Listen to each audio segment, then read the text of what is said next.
नमस्कार। जय श्री राम। जय सनातन संस्कृति। जय भारत। मित्रों, हम लोग आज महाभारत के भीमसेन और अर्जुन का आक्रमण और कौरव सेना का पलायन इस अध्याय का अध्ययन करेंगे और हम लोग घटोत्कच वध प्रसंग को जो है अध्ययन कर रहे हैं। तो चलिए कथा प्रारंभ करते हैं। संजय कहते हैं, महाराज, तदनंतर पांडुपुत्र युधिष्ठिर और भीमसेन ने द्रोणपुत्र अश्वत्थामा को चारों ओर से घेर लिया। यह देख द्रोणाचार्य की सेना से घिरे हुए राजा दुर्योधन ने भी रणभूमि में पांडवों पर आक्रमण किया। महाराज, भी कायरों का भय बढ़ाने वाला घोर युद्ध होने लगा। क्रोध में भरे हुए भीमसेन ने अम्बष्ठ, मालव, वंग, शिबी तथा त्रिगत देश के योद्धाओं को मृत्यु के लोक भेज दिया। अभिशाह तथा सूरसेन देश के रण दुर्मत क्षत्रियों को भी काट काट कर भीमसेन ने वहां की भूमि को खून से कीचड़मयी बना दिया। राजन, इसी प्रकार किरीटधारी अर्जुन ने अपने पैने बाणों द्वारा योधेय, पर्वतीय, मद्रक तथा मालव योद्धाओं को भी मृत्यु के लोक का पथिक बना दिया।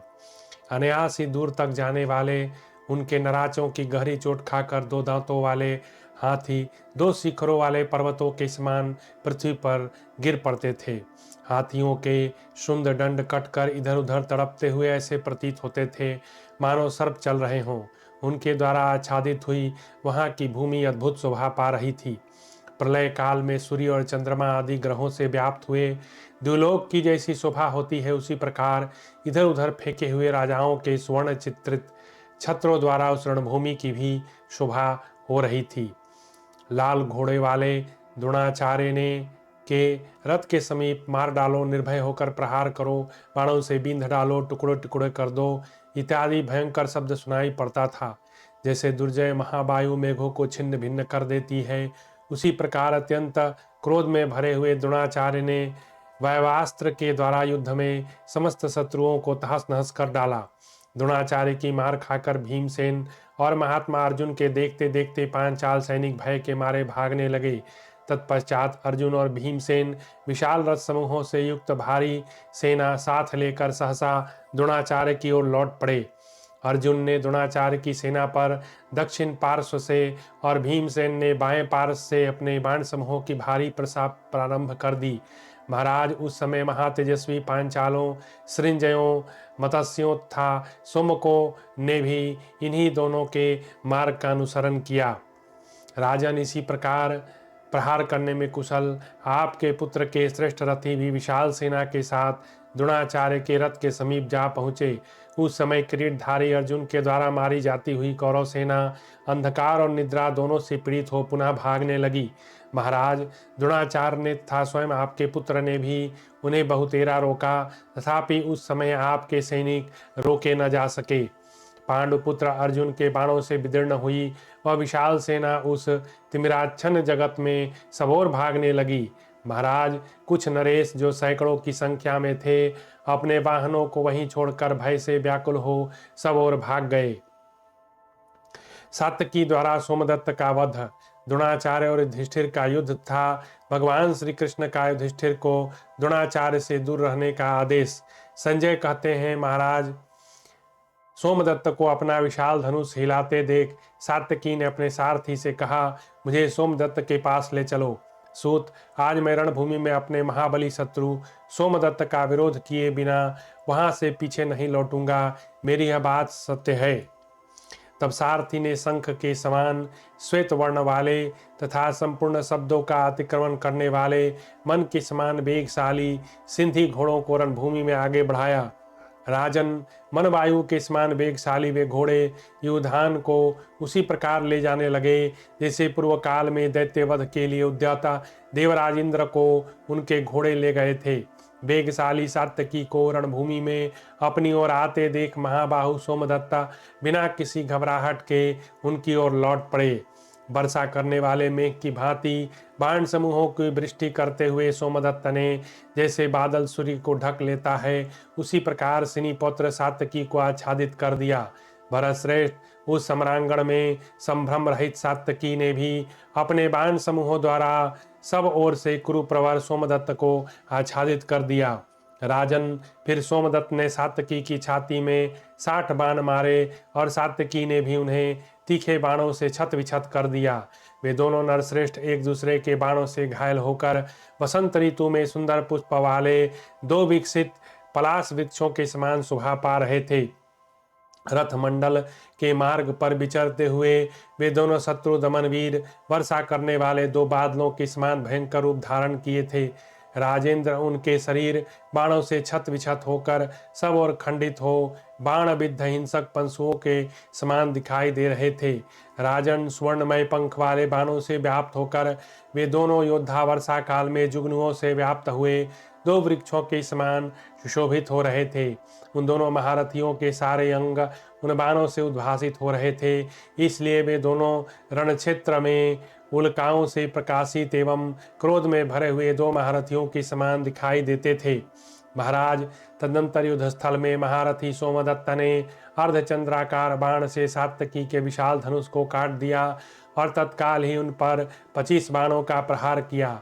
शीघ्रता के अवसर पर शीघ्रता करने वाले सोमदत्त ने सात्यकी को पुनः 10 बाणों से घायल कर दिया। तदनंतर सात्यकी ने अत्यंत वेगशाली दूसरा धनुष हाथ में लेकर तुरंत ही 5 बाणों से सोमदत्त को बींध डाला।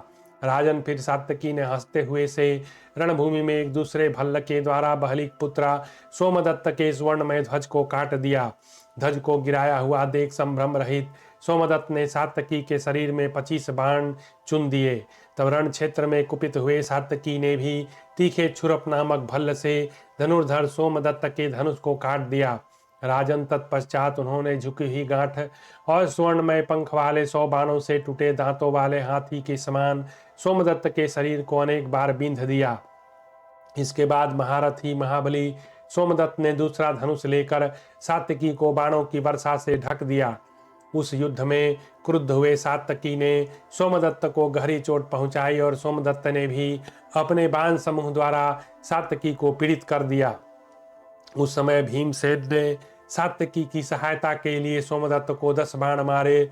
इससे सोमदत्त को तनिक भी घबराहट नहीं हुई। उन्होंने भी तीखे बाणों से भीमसेन को पीड़ित कर दिया। तत्पश्चात सात्यकी की ओर से भीमसेन ने सोमदत्त की छाती को लक्ष्य करके एक नूतन सुदृढ़ एवं भयंकर परिघ छोड़ा। सम्रांगण में बड़े वेग से आते हुए उस भयंकर परिघ के कुरुवंशी सोमदत्त ने हंसते हुए से 2 टुकड़े कर डाले। लोहे का वह महान परिघ 2 खंडों में विभक्त होकर वज्र से विदीर्ण किए गए महान पर्वत शिखर के समान पृथ्वी पर गिर पड़ा। राजन, तदनंतर संग्राम भूमि में सात्यकी ने एक भल्ल से सोमदत्त का धनुष काट दिया और 5 बाणों से उनके दस्ताने नष्ट कर दिए। भारत, फिर तत्काल ही 4 बाणों से उन्होंने सोमदत्त के उन उत्तम घोड़ों को प्रेतराज यम के समीप भेज दिया। इसके बाद पुरुष सिंह सेनी प्रवर सात्यकी ने हंसते हुए झुकी ही गांठ वाले भल्ल से सोमदत्त के सारथी के सिर को धड़ से अलग कर दिया। राजन, तत्पश्चात सातवत वंशी सात्यकी ने प्रज्वलित पावक के समान एक महाभयंकर स्वर्णमय पंख वाला शिला पर तेज किया हुआ बाण सोमदत्त पर छोड़ा। भरत नंदन प्रभु सिनी वंशी बलवान सात्यकी के द्वारा छोड़ा हुआ वह श्रेष्ठ एवं भयंकर बाण सिद्ध ही सोमदत्त की छाती पर जा पड़ा। महाराज, सात्यकी के चलाए हुए उस बाण से अत्यंत घायल होकर महारथी महाबाहु सोमदत्त पृथ्वी पर गिरे और मर गए। सोमदत्त को मारा गया देख आपके बहुसंख्यक महारथी बाणों की भारी वृष्टि करते हुए वहां सात्यकी पर टूट पड़े। महाराज, उस समय सात्यकी को बाणों द्वारा आच्छादित होते देख युधिष्ठिर तथा अन्य पांडवों ने समस्त प्रवर्धकों सहित विशाल सेना के साथ द्रोणाचार्य की सेना पर धावा किया। तदनंतर क्रोध में भरे हुए राजा युधिष्ठिर ने अपने बाणों की मार से आपकी विशाल वाहिनी को द्रोणाचार्य के देखते देखते खदेड़ना आरंभ किया। द्रोणाचार्य ने देखा कि युधिष्ठिर मेरे सैनिकों को खदेड़ रहे हैं, तब वे क्रोध से आंखें लाल करके बड़े वेग से उनकी ओर दौड़े। फिर उन्होंने 7 तीखे बाणों से कुंती कुमार युधिष्ठिर को घायल किया। अत्यंत क्रोध में भरे हुए युधिष्ठिर ने भी उन्हें 5 बाणों से बींध डाला। वह अत्यंत घायल हुए महाबाहु द्रोणाचार्य अपने दोनों गाल पर चाटने लगे। उन्होंने युधिष्ठिर के ध्वज धनुष को काट दिया। शीघ्रता करने वाले नृपश्रेष्ठ युधिष्ठिर ने सम्रांगण में धनुष कट जाने पर दूसरे धनुष को क्रोधपूर्वक हाथ में ले लिया। फिर सहस्रों बाणों की वर्षा करके राजा ने घोड़े, सारथी, रथ और ध्वज सहित द्रोणाचार्य को बींध डाला। यह अद्भुत सा कार्य हुआ। भरत श्रेष्ठ उन बाणों के आघात से अत्यंत पीड़ित एवं व्यथित होकर द्रोणाचार्य 2 घड़ी तक रथ के पिछले भाग में बैठे रहे। तत्पश्चात सचेत होने पर द्विश्रेष्ठ द्रोण ने महान क्रोध में भरकर वैवास्त्र का प्रयोग किया। भरत नंदन तदनंतर पराक्रमी युधिष्ठिर ने संभ्रम रहित होकर धनुष खींचकर उनके उस अस्त्र को अपने दिव्यास्त्र द्वारा कुंठित कर दिया। इतना ही नहीं, उन पांडु कुमार ने विप्रवर द्रोणाचार्य के विशाल धनुष को काट दिया। फिर क्षत्रिय का मान मर्दन करने वाले द्रोणाचार्य ने दूसरा धनुष हाथ में लिया, परंतु कुरुप्रवर युधिष्ठिर ने अपने तीखे भल्लों से उसे भी काट दिया। तदनंतर वसुदेव नंदन भगवान श्री कृष्ण ने कुंती पुत्र युधिष्ठिर से कहा।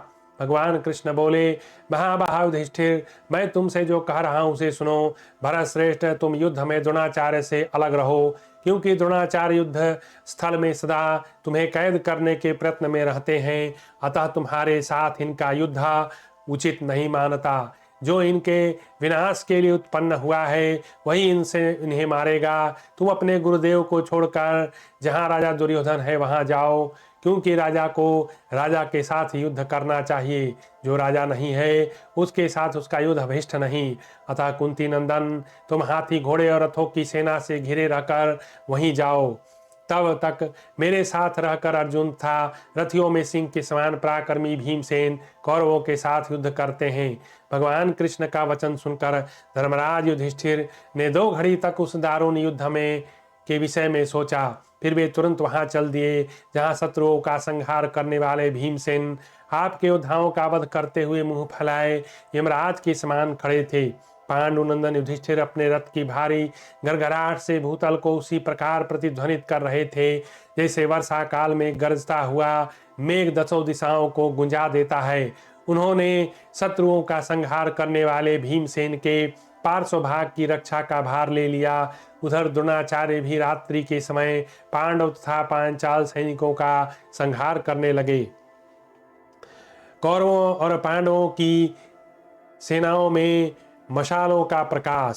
संजय कहते हैं, राजन, जिस समय वह भयंकर घोर युद्ध चल रहा था उस समय संपूर्ण जगत अंधकार धूल से आच्छादित था, इसलिए रणभूमि में खड़े हुए योद्धा एक दूसरे को देख नहीं पाते थे। वह महान युद्ध अनुमान से तथा नाम या संकेत द्वारा चलता हुआ उत्तरोत्तर बढ़ता जा रहा था। उस समय अत्यंत रोमांचकारी युद्ध हो रहा था। उसमें मनुष्य, हाथी, घोड़े मथे जा रहे थे। एक ओर से द्रोण, कर्ण, कृपाचार्य ये 3 वीर युद्ध करते थे तथा दूसरी ओर से भीमसेन, धृष्टद्युम्न एवं सात्यकी सामना कर रहे थे। नृपश्रेष्ठ, ये एक दूसरे की सेनाओं में हलचल मचाए हुए थे। उन महारथियों द्वारा उस अंधकार छन्न प्रदेश में सब ओर से मारी जाती हुई सेनाएं चारों ओर भागने लगी। महाराज, वे योद्धा अचेत होकर सब ओर भागते थे और भागते हुए युद्ध स्थल में मारे जाते थे। आपके पुत्र दुर्योधन की सलाह से होने वाले उस युद्ध के भीतर प्रगाढ़ अंधकार में किंग कर्तव्य विमुढ़ हुए सहस्रों महारथियों ने एक दूसरे को मार डाला। भरत नंदन तदनंतर उस रणभूमि में तिमिराच्छन्न हो जाने पर समस्त सेनापति मोहित हो गए। धृतराष्ट्र ने पूछा, संजय, जिस समय तुम सब लोग अंधकार में डूबे थे और पांडव तुम्हारे बल पराक्रम को नष्ट करके तुम्हें मथे डालते थे, उस समय तुम्हारे और पांडवों के मन की कैसी अवस्था थी? संजय, जबकि सारा जगत अंधकार से आवृत था, उस समय पांडवों की अथवा मेरी सेना को कैसे प्रकाश प्राप्त हुआ? संजय ने कहा, राजन, तदनंतर जितनी सेनाएं मरने से बची थी उन सबको तथा सेनापतियों को आदेश देकर दुर्योधन ने उनका पुनः व्यूह निर्माण करवाया। राजन, उस व्यूह के अग्रभाग में द्रोणाचार्य, मध्य में शल्य था, पार्श्व में अश्वत्थामा, शकुनी थे। राजा दुर्योधन उस रात्रि के समय संपूर्ण सेनाओं की रक्षा करता हुआ युद्ध के लिए आगे बढ़ रहा था। पृथ्वीनाथ, उस समय दुर्योधन ने समस्त पैदल सैनिकों से सांत्वनापूर्ण वचनों में कहा, वीरों, तुम सब लोग उत्तम आयुध छोड़कर अपने हाथों में जलती हुई मशाल ले लो। नृपश्रेष्ठ दुर्योधन की आज्ञा पाकर उन पैदल सिपाहियों ने हर्ष में के साथ हाथों में मशाल ले ली। आकाश में खड़े हुए देवता, ऋषि, गंधर्व, देवर्षि, विद्याधर, अप्सराओं के समूह, नाग, यक्ष, सर्प, किन्नर आदि ने भी प्रसन्न होकर हाथों में प्रदीप ले लिया। दिशाओं की अधिष्ठात्री देवियों के वहां से भी सुगंधित तेल से भरे हुए द्वीप वहां उतरते दिखाई दिए। विशेषतः नारद और पर्वत नामक मुनियों ने कौरव और पांडवों की सुविधा के लिए वे दीप जलाए थे। रात के समय अग्नि की प्रभा से वह सेना पुनः विभाग पूर्वक प्रकाशित हो रही थी। बहुमूल्य आभूषणों तथा सैनिकों पर गिरने वाले दीप्तिमान दिव्यास्त्रों से भी वह सेना बड़ी शोभा पा रही थी। एक एक करके रथ के पास 5-5 मशालें थी। प्रत्येक हाथी के साथ 3-3 प्रदीप जलते थे। प्रत्येक घोड़ों के साथ एक महाप्रदीप की व्यवस्था की गई थी। पांडवों तथा कौरवों के द्वारा इस प्रकार व्यवस्था पूर्वक जलाए गए समस्त प्रदीप क्षण भर में आपकी सारी सेना को प्रकाशित करने लगे। सब लोगों ने देखा कि मशाल और तेल हाथ में लिए पैदल सैनिकों द्वारा सेवित सारी सेनाएं रात्रि के समय उसी प्रकार प्रकाशित हैं जैसे आकाश में बादल बिजलियों के समान प्रकाशित हो उठते हैं। राजेंद्र, सारी सेना में प्रकाश फैल जाने पर अग्नि के समान प्रतापी द्रोणाचार्य सुवर्णमय कवच धारण करके दोपहर के सूर्य की भांति सब ओर दीप्तमान होने लगे। उस समय सोने के आभूषण, शुद्ध निष्कों, धनुषों तथा चमकीले शस्त्रों में वहां उन मशालों की आग के प्रतिबिंब पड़ गए थे। पुनः पुनः अजमीर कुल नंदन, वहां जो गदाएं, सैक्य, चमकीले परित था रथ शक्तियां घुमाई जा रही थी, उनमें जो उन मसालों की प्रभाएं प्रतिबंधित होती थीं, वो मानो पुनः पुनः बहुत से नूतन प्रकाश प्रकट करती थी। राजन, छत्र, चंवर, खड़ग, प्रज्वलित विशाल उल्काएं था वहां युद्ध करते हुए वीरों की हिलती हुई स्वर्णमालाएं उस समय प्रदीपों के प्रकाश से बड़ी शोभा पा रही थी। पानीदार एवं खून से रंगे हुए शस्त्र तथा वीरों द्वारा कपाए हुए कवच तथा प्रदीपों के प्रतिबिंब ग्रहण करने वाले वर्षा काल के आकाश में चमकने वाली बिजली की भांति अत्यंत उज्ज्वल प्रभा बिखेर रहे थे। आघात के वेग से कंपित, आघात करने वाले तथा वेग पूर्वक शत्रु की ओर झपटने वाले वीर मनुष्यों के मुखमंडल उस समय वायु से हिलाए हुए बड़े बड़े कमलों के समान सुशोभित हो रहे थे। भरत नंदन, जैसे सूखे काठ के विशाल वन में आग लग जाने पर वहां सूर्य की प्रभा फीकी पड़ जाती है, उसी प्रकार उस समय अधिक प्रकार से प्रज्वलित होती हुई सी आपकी भयानक सेना महान भय उत्पन्न करने वाली प्रतीत होती थी। हमारी सेना को मशालों के प्रकाश से प्रकाशित देख कुंती के पुत्रों ने भी तुरंत ही सारी सेना के पैदल सैनिकों को मशाल जलाने की आज्ञा दी। अतः उन्होंने भी मशालें जला ली। उनके एक एक हाथी के साथ साथ और एक एक रथ के लिए 10-10 प्रदीपों की व्यवस्था की गई। घोड़ों के पृष्ठभाग में प्रदीप थे, अगल बगल में ध्वजाओं के समीप था, रथ के पिछले भाग में अन्यान दीपकों की व्यवस्था की गई। सारी सेनाओं के पार्श्व भाग में आगे पीछे बीच में सब और भिन्न भिन्न सैनिक जलती हुई मशाल हाथ में लेकर पांडुपुत्र की सेना को प्रकाशित करने लगे। दोनों ही सेनाओं के अन्यान पैदल सैनिक हाथों में प्रदीप धारण किए दोनों ही सेनाओं के भीतर विचरण करने लगे। सारी सेनाओं के पैदल समूह हाथी, रथ और अश्वों के साथ मिलकर आपकी सेना को तथा पांडवों द्वारा सुरक्षित वाहिनी को भी अत्यंत प्रकाशित करने लगे। जैसे किरणों द्वारा सुशोभित और अपनी प्रभा बिखेरने वाले सूर्य ग्रहण के द्वारा सुरक्षित अग्निदेव और भी प्रकाशित हो उठते हैं, उसी प्रकार प्रदीपों की प्रभा से अत्यंत प्रकाशित होने वाले उस पांडव सैन्य के द्वारा आपकी सेना का प्रकाश और भी बढ़ गया। उन दोनों सेनाओं का बढ़ा हुआ प्रकाश पृथ्वी आकाश था, संपूर्ण दिशाओं को लांघ कर चारों ओर फैल गया। प्रदीपों के उस प्रकाश से आपकी तथा पांडवों की सेना प्रकाशित हो उठी। राजन, स्वर्ग लोक तक फैले हुए प्रकाश से उद्घोषित होकर देवता, यक्ष असुर सिद्धों के समुदाय था संपूर्ण अप्सराएं भी युद्ध देखने के लिए वहां आ पहुंची। देवताओं, गंधर्वों, यक्षों, असुरेंद्रों, अप्सराओं के समुदाय से भरा हुआ वह युद्ध स्थल, वहां मारे जाकर स्वर्गलोक पर आरूढ़ होने वाले सूरवीरों के द्वारा दिव्य लोक सा जान पड़ता था। रथ, घोड़े, हाथियों से परिपूर्ण, प्रदीपों की प्रभा से प्रकाशित, रोष में भरे हुए योद्धाओं से युक्त, घायल होकर भागने वाले घोड़ों से उपलक्षित तथा व्यूहबद्ध रथ, घोड़े एवं हाथियों से संपन्न दोनों पक्षों का वह महान सैन्य समूह देवताओं और असुरों के सैन्य व्यूह के समान जान पड़ता था। रात में होने वाला वह युद्ध मेघों की घटा से आच्छादित दिन के समय प्रतीत होता था। उस समय शक्तियों के समूह प्रचंड वायु के समान चल रहा था। विशाल रथ मेघ समूह के समान दिखाई देते थे। हाथियों और घोड़ों के हींसने और चिंघाड़ने का शब्द ही मानो मेघों का गंभीर गर्जन था। अस्त्र समूहों की वर्षा ही जल की वृष्टि थी तथा रक्त की धारा ही जलधारा के समान जान पड़ती थी। नरेंद्र, जैसे शरत काल में मध्याह्न सूर्य अपनी प्रखर किरणों से भारी संताप देता है, उसी प्रकार उस युद्ध स्थल में महान अग्नि के समान तेजस्वी महामना विप्रवर द्रोणाचार्य पांडवों के लिए संतापकारी हो रहे थे। दोनों सेनाओं का घमासान और दुर्योधन का द्रोणाचार्य की रक्षा के लिए सैनिकों को आदेश। संजय कहते हैं, राजन, उस समय धूल अंधकार से ढकी हुई रणभूमि में इस प्रकार उजेला होने पर एक दूसरे के वध की इच्छा वाले वीर सैनिक आपस में भिड़ गए। महाराज, सम्रांगन में परस्पर भिड़कर वे नाना प्रकार के शस्त्र, प्रास, खड्ग आदि धारण करने वाले योद्धा जो परस्पर अपराधी थे, एक दूसरे की ओर देखने लगे।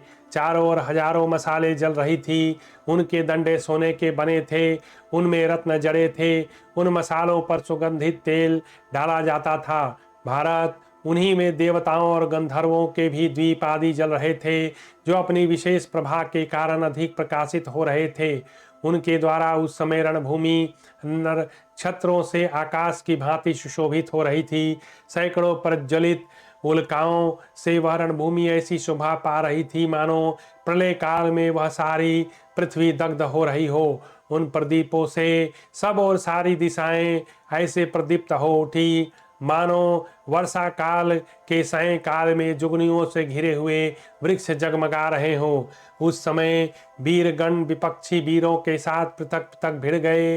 हाथी हाथियों के और घुड़सवार घुड़सवारों के साथ जूझने लगे। इसी प्रकार रथी श्रेष्ठ रथियों के समान प्रसन्नता पूर्वक युद्ध करने लगे। उस भयंकर प्रदोष काल में आपके पुत्र की आज्ञा से वहां चतुरंगिनी सेना में भी भारी मरकाट मच गई। महाराज, तदंतर अर्जुन बड़ी उतावली के साथ समस्त राजाओं का संहार करते हुए कौरव सेना का विनाश करने लगे। धृतराष्ट्र ने पूछा, संजय, क्रोध अमर्ष में भरे हुए दुर्धर्ष वीर अर्जुन जब मेरे पुत्र की सेना में प्रविष्ट हुए, उस समय तुम लोगों के मन की कैसी अवस्था थी? शत्रुओं को पीड़ा देने वाले अर्जुन के प्रवेश करने पर मेरी सेनाओं ने क्या किया तथा दुर्योधन ने उस समय के अनुरूप कौन सा कार्य उचित माना? समरांगण में शत्रुओं का दमन करने वाले कौन कौन से योद्धा वीर अर्जुन का सामना करने के लिए आगे बढ़े? श्वेत वाहन अर्जुन ने कौरव सेना के भीतर घुस आने पर किन लोगों ने द्रोणाचार्य की रक्षा की? कौन कौन से योद्धा द्रोणाचार्य के रथ के दाहिने पहिए की रक्षा करते थे? कौन कौन से बाएं की? कौन कौन से वीरों का वध करने वाले द्रोणाचार्य के पृष्ठभाग के रक्षक थे? और अन्य समूह में शत्रुओं का संहार करने वाले कौन कौन से योद्धा आचार्य के आगे चलते थे?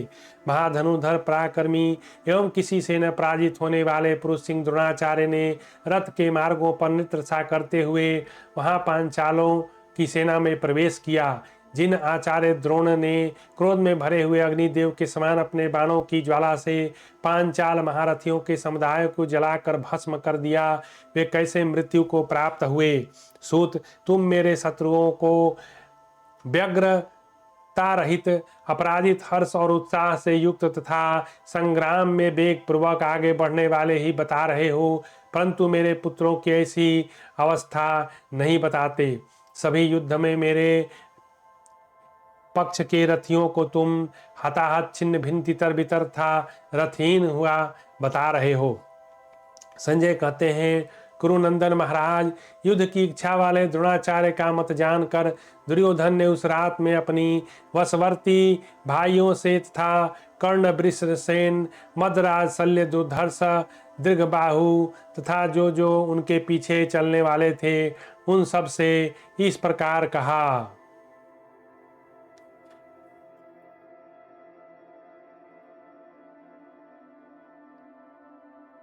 तुम सब लोग सावधान होकर पराक्रम पूर्वक पीछे की ओर से द्रोणाचार्य की रक्षा करो।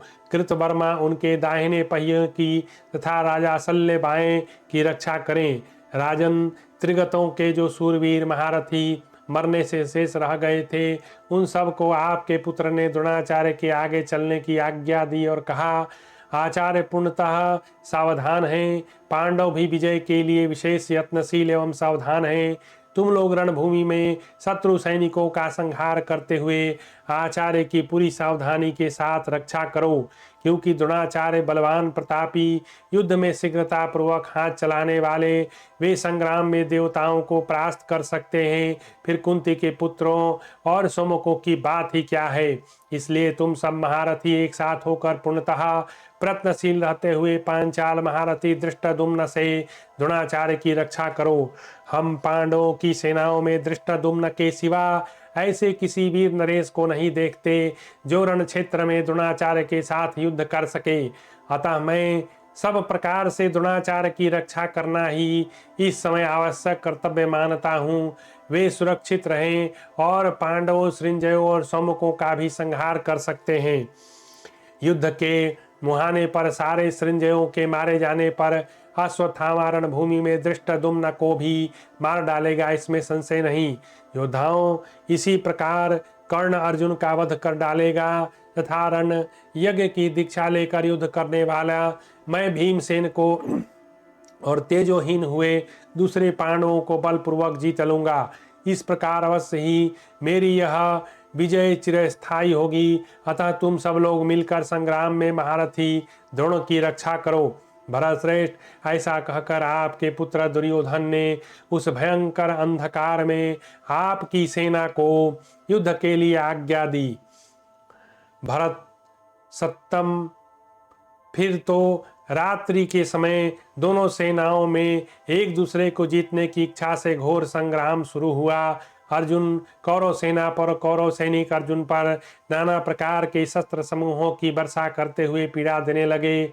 अश्वत्थामा ने पांचाल राज द्रुपद को, द्रोणाचार्य ने सृंजयों को युद्ध स्थल में झुकी हुई गांठ वाले बाणों द्वारा आच्छादित कर दिया।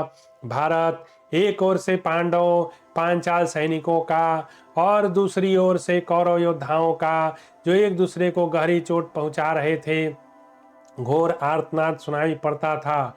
हमने तथा पूर्ववर्ती लोगों ने भी वैसा ही रौद्र एवं भयानक युद्ध न तो पहले कभी देखा था न सुना था, जैसा कि वह युद्ध हो रहा था। दोनों सेनाओं का युद्ध और कृतवर्मा द्वारा युधिष्ठिर की पराजय।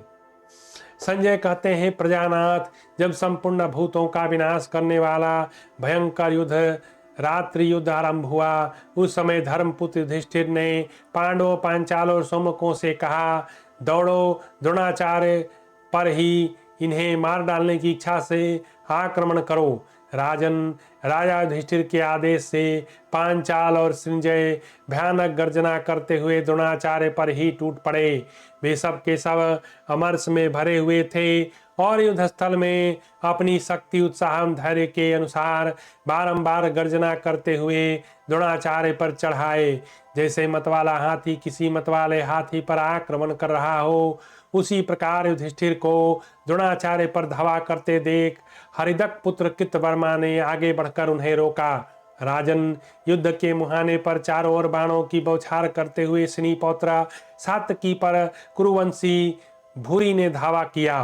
राजन, द्रोणाचार्य को पकड़ने के लिए आते हुए महारथी पांडुपुत्र सहदेव को वैकर्तन कर्ण ने रोका। मुँह बाए हुए यमराज के समान अथवा विपक्षी बनकर आई हुई मृत्यु के समान भीमसेन का सामना स्वयं राजा युधिष्ठिर दुर्योधन ने किया।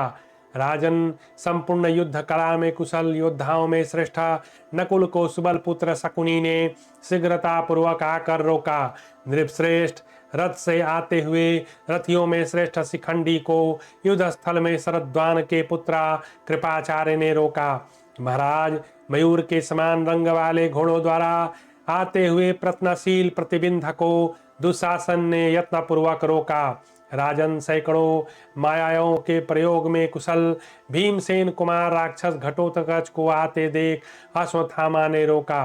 सम्रांगण में द्रोण को पराजित करने की इच्छा वाले सेना और सैवकों सहित महारथी द्रुपद को वृषसेन ने रोका।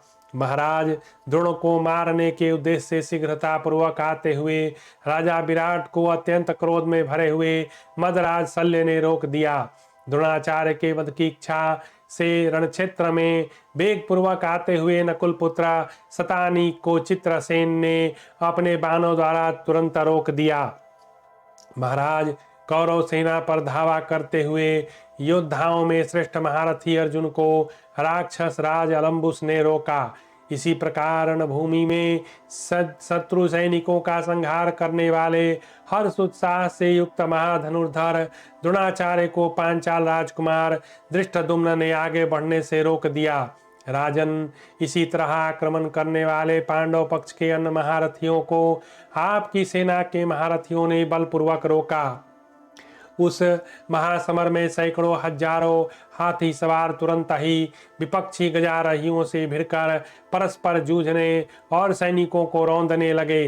राजन, रात के समय एक दूसरे पर वेग से धावा करते हुए घोड़े पंखधारी पर्वत के समान दिखाई देते थे। महाराज, हाथ में प्रास शक्ति रिष्टि धारण किए घुड़सवार सैनिक पृथक पृथक गर्जन करते हुए शत्रु पक्ष के घुड़सवारों के साथ युद्ध कर रहे थे। उस युद्ध स्थल में बहुसंख्यक पैदल मनुष्य गदा और मुसल आदि नाना प्रकार के अस्त्रों द्वारा एक दूसरे पर आक्रमण करते थे। जैसे उत्ताल तरंगों वाले महासागर को तटभूमि रोक देती है, उसी प्रकार धर्मपुत्र युधिष्ठिर को अत्यंत क्रोध में भरे हुए हृदय पुत्र कृतवर्मा ने रोक दिया। युधिष्ठिर ने कृतवर्मा को पहले 5 बाणों से घायल करके 20 बाणों से बिंध डाला और कहा, खड़ा रह, खड़ा रह। मान्य नरेश, तब अत्यंत कुपित हुए कृतवर्मा ने भी बल से धर्म पुत्र युधिष्ठिर का धनुष काट दिया और उन्हें 7 बाणों से बिंध डाला। तदनंतर महारथी धर्म कुमार युधिष्ठिर ने दूसरा बाण लेकर कृतवर्मा की छाती और भुजाओं में 10 बाण मारे। आर्य रणभूमि में धर्मपुत्र युधिष्ठिर के बाणों से घायल होकर कृतवर्मा कांपने लगा और उसने क्रोध पूर्वक युधिष्ठिर को भी 7 बाण मारे। राजन, तब कुंती कुमार युधिष्ठिर ने कृतवर्मा के धनुष और दस्तानों को काटकर उसके ऊपर 5 तीखे बाण चलाए जो शिला पर तेज किए गए थे।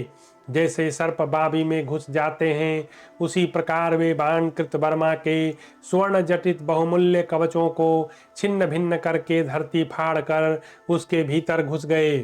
कृतवर्मा ने पलक मारते मारते दूसरा धनुष हाथ में लेकर पांडुपुत्र युधिष्ठिर को 60 और उनके सारथी को 9 बाणों से घायल कर दिया।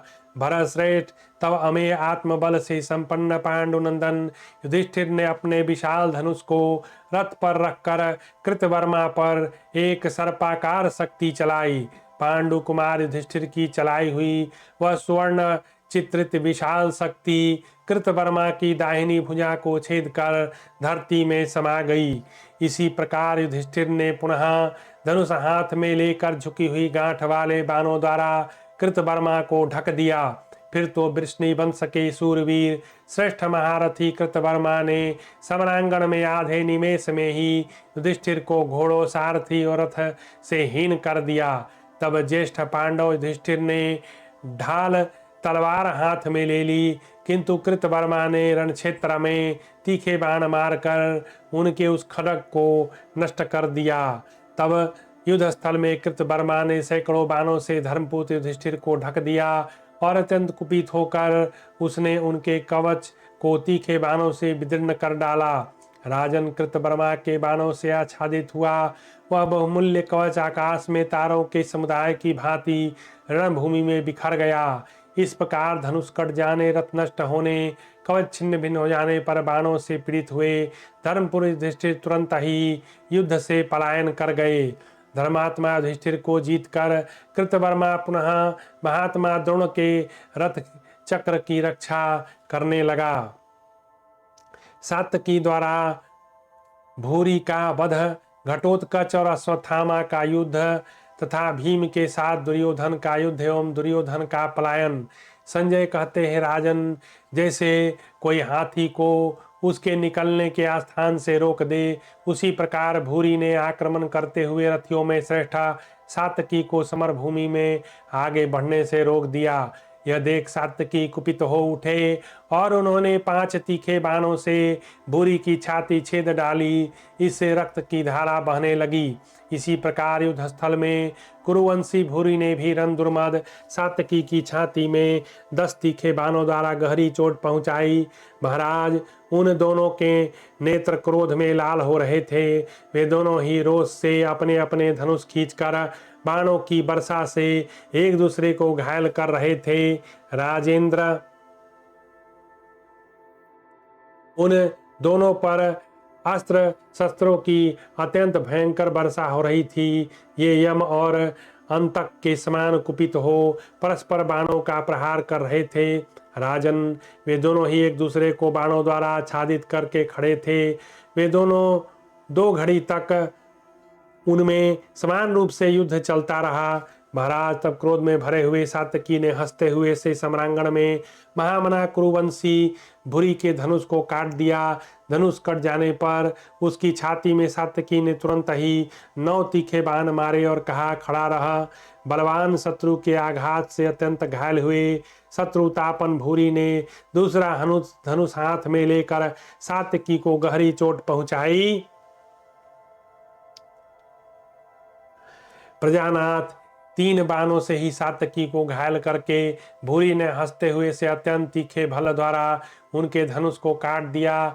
महाराज, धनुष कट जाने पर क्रोधातुर हुए सात्यकी ने भूरि के विशाल वक्षस्थल पर एक अत्यंत वेगशालिनी शक्ति का प्रहार किया। उस शक्ति से भूरि के सारे अंग विदीर्ण हो गए और वह अपने उत्तम रथ से नीचे गिर पड़ा। मानो दैवश प्रदीप्त किरणों वाला मंगल ग्रह आकाश से नीचे गिर गया हो। शत्रुवीर भूरि को युद्ध स्थल में मारा गया देख महर्षि अश्वत्थामा सात्यकी की ओर बड़े जोर से दौड़े। नरेश्वर, वह सात्यकी से खड़ा रह ऐसा कहकर उनके ऊपर उसी प्रकार बाण समूहों की वर्षा करने लगा जैसे बादल मेरु पर्वत पर जल बरसा रहे हों। क्रोध में भरे हुए अश्वत्थामा को सात्यकी के रथ पर आक्रमण करते देख महारथी घटोत्कच ने सिंहनाद करके कहा, द्रोणपुत्र, खड़ा रह। मेरे हाथ से जीवित छूटकर नहीं जा सकेगा। जैसे कार्तिकेय ने महिषासुर का वध किया था, उसी प्रकार मैं तुझे मार डालूंगा। आज सम्रांगण में मैं तेरी युद्ध विषयक श्रद्धा पूरी कर दूंगा। ऐसा कहकर क्रोध में आंख लाल किए शत्रु वीरों का हरण करने वाले कुपित राक्षस घटोत्कच ने अश्वत्थामा पर उसी प्रकार धावा किया जैसे सिंह किसी गजराज पर आक्रमण करता है। जैसे मेघ पर्वत पर जल की धारा गिराता है, उसी प्रकार घटोत्कच रथियों में श्रेष्ठ अश्वत्थामा के रथ पर धुरे के समान मोटे मोटे बाणों की वर्षा करने लगा। परंतु अश्वत्थामा ने मुस्कुराते हुए समरभूमि में अपने ऊपर आई हुई उस बाण वर्षा को विषधर सर्पों के समान भयंकर बाणों द्वारा वेग पूर्वक नष्ट कर दिया। तत्पश्चात मर्मस्थल को विदीर्ण कर देने वाले सैकड़ों पैने बाणों द्वारा अपने शत्रु दमन राक्षस राज घटोत्कच को बींध दिया। महाराज, अश्वत्थामा उन बाणों से विधा हुआ वह राक्षस कांटों से भरे हुए शाही के समान सुशोभित हो रहा था। तत्पश्चात भीमसेन ने प्रतापी पुत्र घटोत्कच ने क्रोध में भरकर वज्र एवं बिजली के समान चमकने वाले भयंकर बाणों द्वारा अश्वत्थामा को छत विछत कर दिया तथा उसके ऊपर छुरप, अर्ध चंद्र, नाराज, सिलीमुख, वराह, कर्ण, नालिक और विकर्ण आदि अस्त्रों की चारों ओर से वर्षा आरंभ कर दी। जैसे वायु बड़े बड़े बादलों को छिन्न भिन्न कर देती है, उसी प्रकार व्यथा रहित इंद्रियों वाले महातेजस्वी द्रोणपुत्र अश्वत्थामा ने कुपित हो दिव्यास्त्रों द्वारा अभिमंत्रित भयंकर बाणों से अपने ऊपर पड़ती हुई उस अत्यंत दुसह अनुपम एवं वज्रपात के समान शब्द करने वाली अस्त्र शस्त्रों की वर्षा को नष्ट कर दिया। महाराज तत्पश्चात अंतरिक्ष में बाणों का दूसरा भयंकर संग्राम सा होने लगा, जो योद्धाओं का हर्ष बढ़ा रहा था। अस्त्रों के परस्पर टकराने से जो चारों ओर चिनगारियां छूट रही थी, उनसे आकाश प्रदोष काल में जुगनुओं से व्याप्त सा जान पड़ता था। द्रोणपुत्र ने आपके पुत्रों का प्रिय करने के लिए अपने बाणों द्वारा संपूर्ण दिशाओं को आच्छादित करते हुए राक्षस को ढक दिया। तदनंतर गाढ़ अंधकार से भरी हुई आधी रात के समय रणभूमि में इंद्र और प्रहलाद के समान अश्वत्थामा और घटोत्कच का घोर युद्ध आरंभ हुआ। अत्यंत क्रोध में भरे हुए घटोत्कच ने युद्ध स्थल में कालाग्नि के समान तेजस्वी बाणों द्वारा अश्वत्थामा की छाती में गहरी चोट पहुंचाई। राक्षस द्वारा चलाए हुए उस विशाल बाण से घायल हो महाबली अश्वत्थामा समरांगण में आंधी के हिलाए हुए वृक्ष के समान कांपने लगा। वह ध्वज दंड का सहारा लेकर मूर्छित हो गया। नरेश्वर, फिर तो आपकी सेना में हाहाकार मच गया। प्रजानाथ, आपके समस्त योद्धाओं ने मान लिया, अश्वत्थामा मारा गया। रणभूमि में अश्वत्थामा की वैसी अवस्था देख पांचाल सृंजय योद्धा सिंहनाद करने लगे।